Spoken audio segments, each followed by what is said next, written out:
Our next guest is representing a new nonprofit organization that recently won a huge vote of confidence this year when it won the $100,000 Collaborate Innovate Challenge, a joint collaboration between Sanofi U.S.'s partners in patient health and North America Research and Development Hub. Joining us now is Milan Carroll. Milan is Development Officer for the Robert Packard Center for ALS Research at Johns Hopkins, and he joins us now to tell us all about Operation ALS. Milan, welcome. Thank you very much for having me. It's a real pleasure being here. Well, Milan, to start, what is ALS and why is it more likely to affect veterans?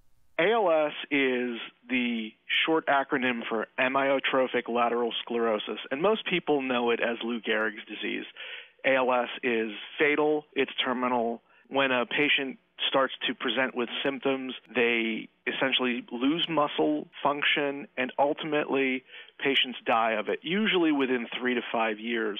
The reason we're really focusing on veterans is because veterans are about 2 times as likely as the general population to be diagnosed with ALS, and we really don't have a good understanding for why that is. What we do know is that they have a very heavy burden to carry with this disease, and so we really wanted to try to address some of the issues that are impacting our veterans. So what is the mission of Operation ALS? How are you combating this disease and helping these veterans? There are 3 things that we're really trying to focus on with Operation ALS. Number 1, we want to make sure that veterans get the benefits that they're due and that they've earned when it comes to the care that they need with this disease.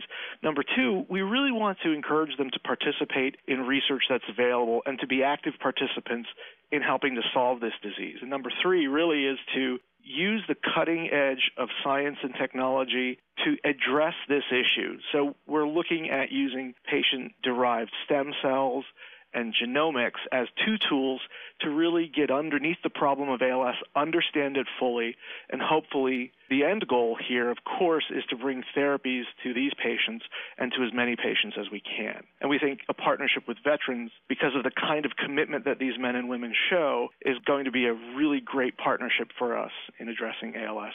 Well, you're off to a wonderful start. Milan, thanks for joining us. Thank you. It was a real privilege to be here. That was Milan Carroll. Learn much more at operationals.org.